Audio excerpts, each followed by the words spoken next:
Le métier de professeur, tout le monde le connaît. Notre propre parcours d'enfant, puis celui de nos enfants sont jalonnés de profs, tels des repères dans le temps, mais aussi des repères dans l'accès aux multiples savoirs dont ils sont les garants. Le professeur exerce un métier qu'il a choisi, il l'exerce avec rigueur et compétence, mais avant de se fondre dans l'entité enseignement, les profs sont des femmes et des hommes formidables, des bâtisseurs aux multiples facettes. Je suis Christophe Salomé, professeur des écoles depuis une trentaine d'années, et depuis 15 ans, je me promène d'école en école en tant que maître remplaçant. Je découvre régulièrement des personnes qui ont des choses à raconter, des personnes qui font, des personnes qui ne sont pas juste des enseignants, des profs, etc.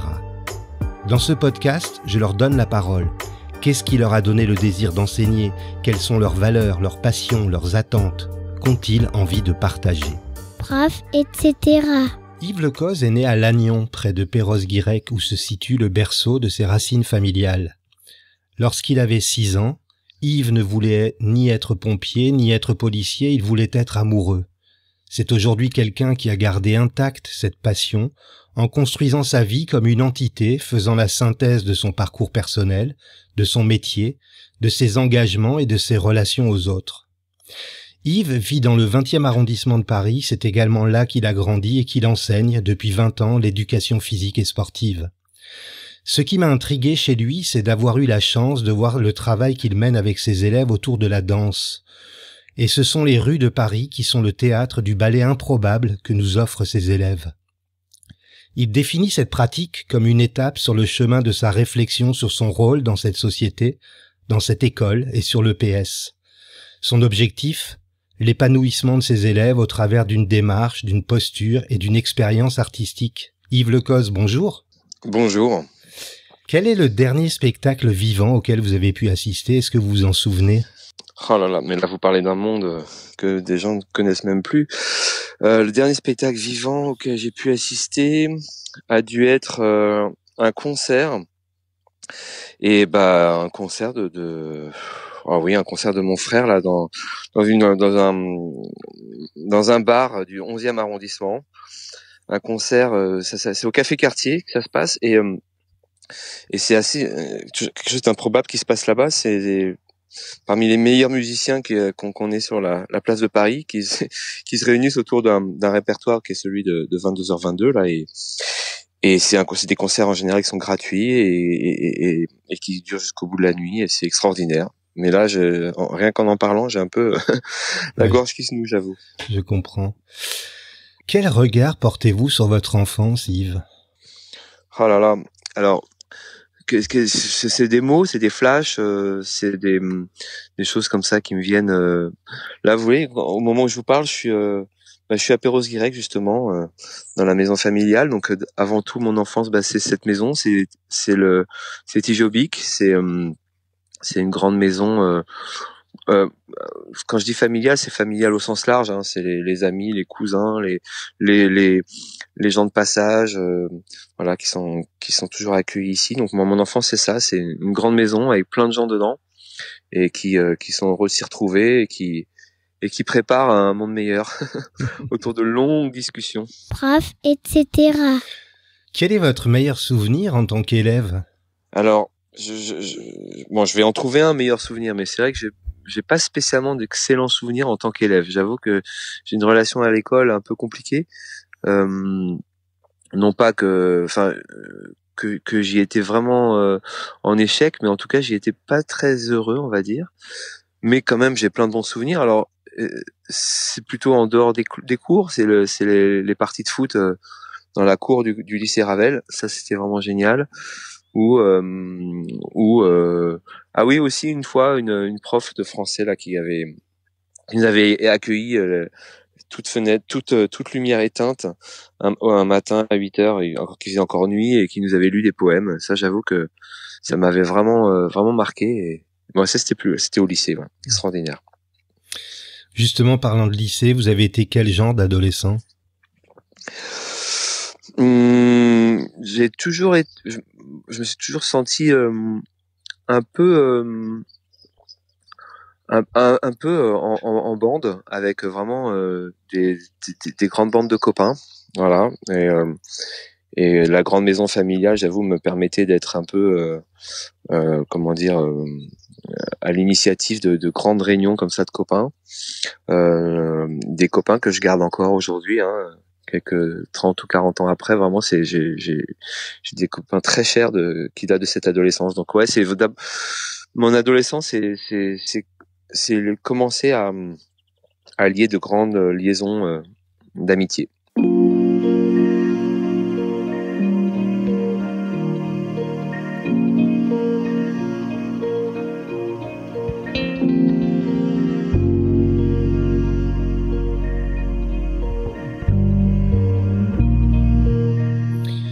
En quoi cette période de l'adolescence a influencé votre carrière?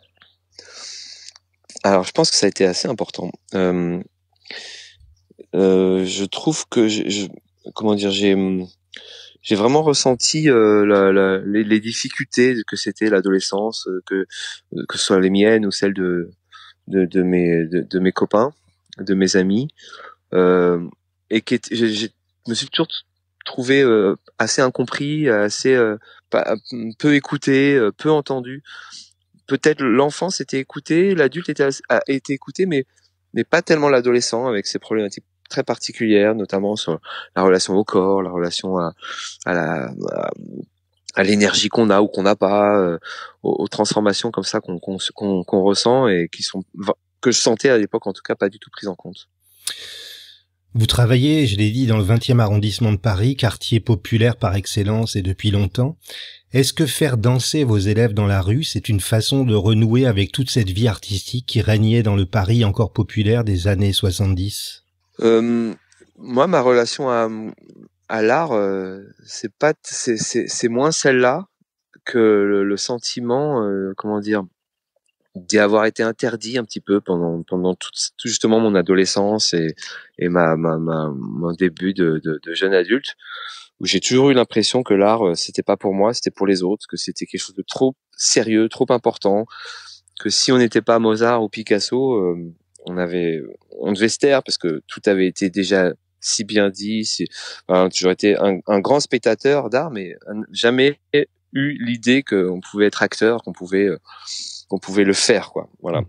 Donc c'est plutôt cette urgence-là où un jour, mais assez tard dans ma vie, vers entre 35 et 40 ans, où je me suis dit, mais voilà, j'ai travaillé là-dessus et je me suis dit qu'en fait non, il fallait y aller, qu'on avait tous quelque chose à dire, qu'il s'agissait pas chaque fois de faire des chefs-d'œuvre, mais en tout cas ou d'être des grands artistes, mais en tout cas qu'on avait le droit de faire. Voilà, c'est plutôt cette idée-là qui m'a vraiment poussé comment dire, à découvrir ce monde, en tout cas à faire ce parcours-là. Bref, etc.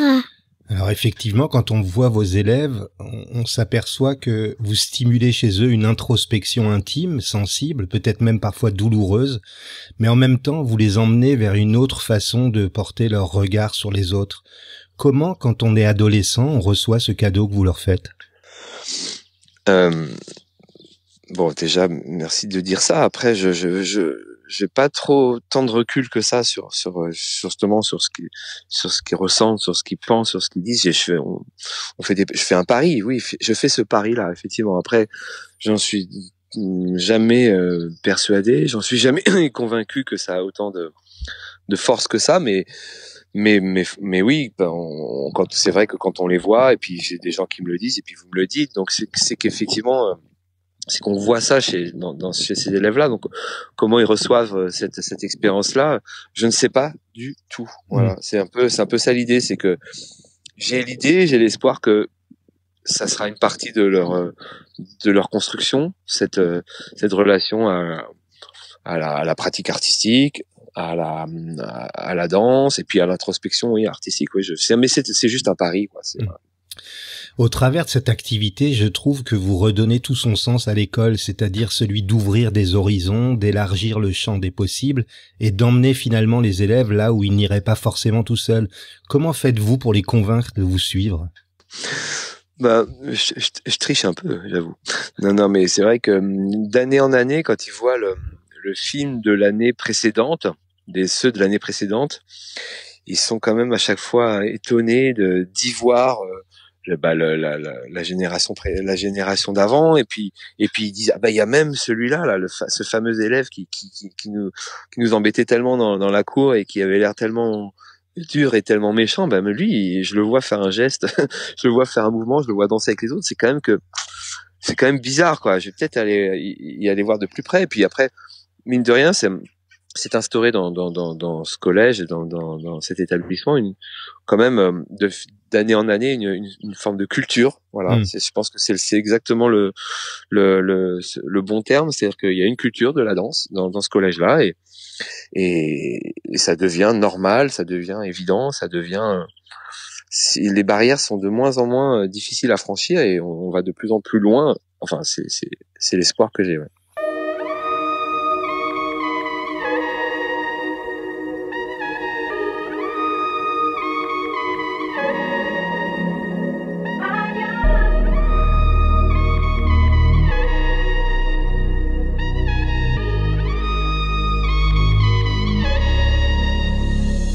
Alors aujourd'hui, l'éducation physique et sportive au lycée et au collège est considérablement malmenée en raison du contexte sanitaire que nous connaissons.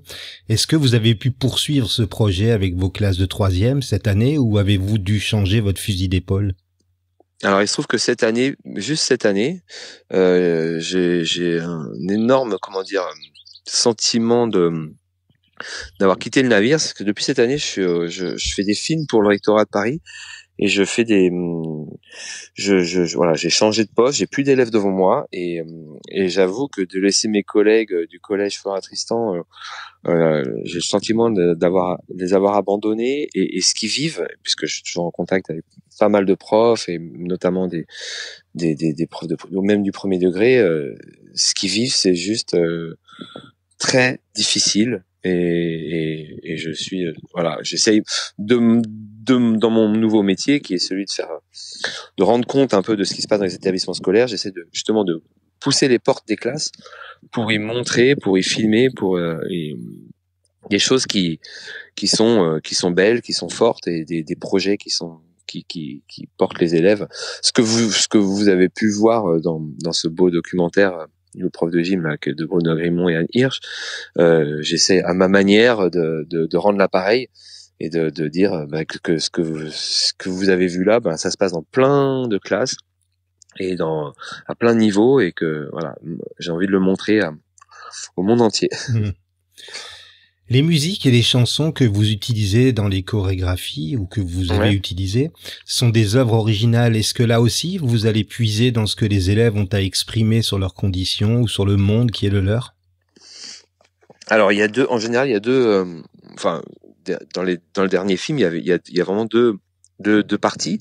Il y a le travail effectivement sur une chanson justement ce dont je vous parlais là, de 22h22, du groupe de mon frère, qui a vraiment un univers ancré dans le quartier, parce que nous on est, même si là je vous parle de Bretagne et je suis breton, enfin je suis né en Bretagne, mais j'ai passé toute mon enfance, et lui il est né dans le 20e, vraiment dans le quartier Saint-Blaise, d'où on parle. Donc vraiment c'est des chansons qui sont ancrées dans ce quotidien-là, dans cette réalité-là. Donc, on travaille sur les paroles de ces chansons-là, qui sont des inducteurs de mouvement. Mais par ailleurs, il y a toujours aussi une partie de réécriture d'un texte qui, là, laisse effectivement libre cours à l'expression de leur singularité, de leur propre monde, de leur propre état d'esprit. Et on retravaille ça chaque année avec les élèves. Donc, il y a vraiment ce travail d'écriture aussi. Prof, etc. Quand est-ce que vous avez ri aux larmes pour la dernière fois, et pour quelle raison ? Alors, c'était hier soir. C'était hier soir chez Nico, avec Pierrot autour de la guitare, et puis avec Amélie. Voilà, et on était tous les trois, et on a chanté, on a sorti les guitares, et on a improvisé des paroles complètement délirantes sur des chansons, et on avait les trois guitares qui tournaient, l'accordéon d'Amélie, et c'était un merveilleux moment, et on a bien rigolé. Donc c'était hier soir, la dernière fois que j'ai ri aux éclats. Écoutez, on a envie de devenir votre copain et de venir partager un moment, une soirée à Perros-Guirec. C'est ouvert. Ça s'appelle Tijobic, c'est en plein centre de Perros, vous êtes tous les bienvenus. Pouvez-vous me citer un moment préféré de votre journée, qu'il soit professionnel ou plus personnel ? Oh bah on est dans un podcast professionnel, alors je vais parler plutôt professionnel, mais c'est vrai que, en tout cas jusqu'à l'année dernière, quand j'avais les élèves devant moi, c'est vrai que je sais pas si c'est le moment préféré, mais alors, je vais vraiment dire quelque chose d'important là aux collègues qui sont encore devant élèves et qui j'ai commencé cette année là sans être devant des élèves, il y a quelque chose d'incroyable que j'ai découvert.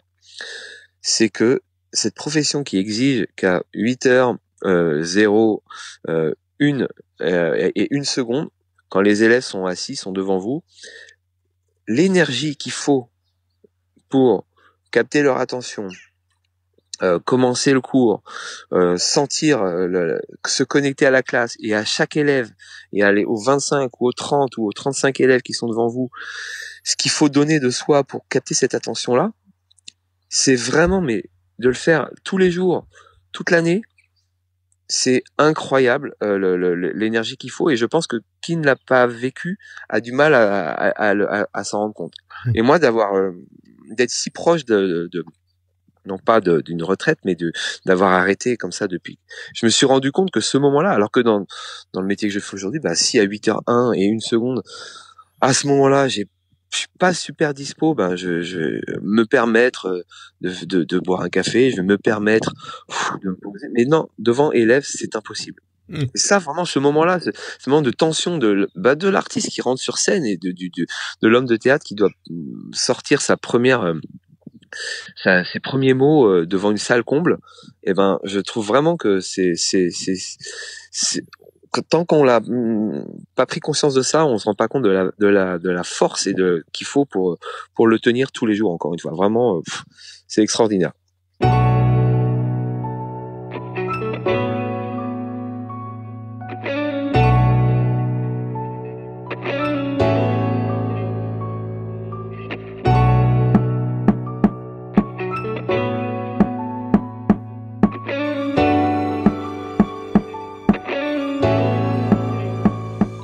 Quelle valeur a aujourd'hui le plus de sens pour vous, Yves? Moi, c'est pas facile d'en citer une, mais quand on parle de valeur, on dit tout de suite des choses très très bateaux, mais si je dis pas solidarité maintenant ou égalité comme égalité des chances, je suis obligé de parler de ça. Je suis obligé de parler de cette école qui ne donne pas toutes ses chances toutes les chances à tous les élèves. C'est que d'année en année, on reproduit exactement, à peu de choses près, mais qu'on reproduit exactement la même catastrophe de constat que tous les élèves, tous nos petits, tous nos enfants n'ont pas les mêmes chances de réussir, quoi. C'est que dans une famille on n'accepterait pas ça, qu'un papa avec ses 3 enfants n'accepterait jamais que 3 enfants soient traités de manière si différente. Et or si un pays pour moi, c'est pas une entreprise, c'est pas une start-up, c'est une grande famille, et c'est insupportable que dans cette grande famille, il y ait des enfants qui soient traités de manière aussi différente. Voilà. Prof, etc. Quel mot, selon vous, compléterait le mieux le mot danser? Pareil, c'est danser. Moi, il me vient tout de suite danser, sinon nous sommes perdus, depuis Navoche. Donc, ce qui complète le mieux le mot danser, ce serait se rencontrer. Voilà. Quand on danse, on se rencontre avec les autres, on se rencontre avec soi-même. La vraie rencontre, celle qui fait qu'on est c'est à la fois évident et à la fois c'est autre, quoi. Enfin, j'aime beaucoup cette idée-là de l'altérité, même de soi-même, d'une autre partie de soi-même. Mais ça paraît évident, mais on est tout de suite pas en sécurité, mais en bien-être, quoi, en connexion, en relation, en rencontre, quoi. On s'est rencontrés, on a rencontré l'autre. Donc danser, se rencontrer, c'est bien, c'est pas mal. J'avais jamais pensé à ça. Quelle compétence ou capacité qui vous rend bien des services dans votre vie vous rend un peu fier? Alors là, c'est difficile pour moi de répondre à ça, parce que je suis pas dupe qu'avec toutes ces activités artistiques, il y a la notion de le travail sur son propre ego, sur sa propre fierté et sur et c'est central, je veux dire, c'est voilà, quand je fais un film avec mes élèves, je vais être fier de mes élèves, mais obligatoirement je me rends fier moi-même et il y a un truc sur très très auto-centré, très égocentré, il y a pas de problème, on me le renvoie assez enfin je sais très bien qu'il y a cette partie-là, donc c'est très difficile, j'ai pas envie, j'ai plutôt pas du mal à répondre à cette question parce que voilà, tout ce que les autres me disent qu'ils ont aimé et ça me rend fier, voilà, mais voilà, en le disant, j'aime pas trop cette idée-là, mais c'est un fait. Pas de problème, aucune question n'est éliminatoire dans Prof, etc. Si vous pouviez vous mettre dans la peau de quelqu'un d'autre, vivant ou mort, pour une journée seulement, vous choisiriez qui? Sans hésiter, moi je vais être Zinedine Zidane, ça c'est sûr.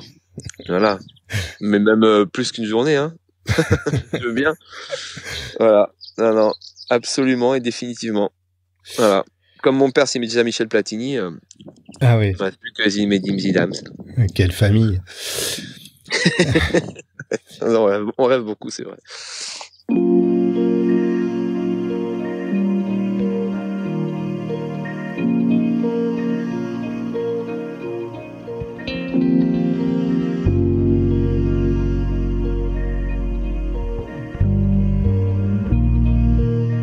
Malheureusement, on arrive bientôt au terme de cet entretien. Qu'est-ce que vous vous souhaitez pour les 2 prochaines années? Je vais essayer de plus penser du coup à Zinedine Zidane parce que du coup je vais penser foot. Ce que je souhaite pour les 2, c'est évidemment que ça réouvre le café quartier. Voilà, juste ça. Et parce que ce sera le symbole voilà d'une vie qui reprend et qui ouverte sur le monde et sur la joie, le plaisir, la fête. Parce que je pense vraiment que on va se rendre compte à quel point la fête c'est pas un détail du tout dans la vie. Voilà, c'est pas du tout un détail dans l'épanouissement des gens, dans la quête du bonheur, c'est pas un détail. Voilà. Donc je souhaite ça pour les 2 prochaines années. Après c'est parce que j'ai un souhait réalisable ou en tout cas modeste. Après, si on parlait politique au sens large, au sens noble du terme, j'aurais bien d'autres souhaits. Mais bon, en tout cas, voilà, restons sur quelque chose qui va arriver et qui me remplit de joie d'avance. Merci Yves pour ce moment précieux que vous avez accepté de partager avec nous. Merci beaucoup pour tout ce que vous faites, pour ce travail-là, pour ce que vous montrez, ce que vous donnez à voir de notre profession et des gens qui y sont. Et voilà, et c'est un peu c'est un peu en suivant votre voie que je me suis dit que je voulais aussi moi faire des films et des choses comme ça qui montrent, qui poussent les salles des classes, les portes des salles des classes pour montrer ce qui s'y fait de si beau, voilà, et notamment dans les écoles de Paris. Merci. Je mettrai les liens vers les vidéos que vous avez partagées sur YouTube en description de cet épisode. Si vous aimez Prof, etc., n'hésitez pas à vous abonner sur votre plateforme de diffusion préférée, Spotify, Apple Podcasts, Deezer par exemple. N'hésitez pas non plus à m'offrir des étoiles et des commentaires depuis l'application Podcast sur iPhone ou iPad et sur iTunes depuis un ordinateur. On entend les mouettes, c'est formidable comme petit son. Et si vous aussi, vous avez envie de partager votre côté, etc. avec les auditeurs, écrivez-moi sur Twitter ou sur la page Facebook de Prof, etc. À vendredi.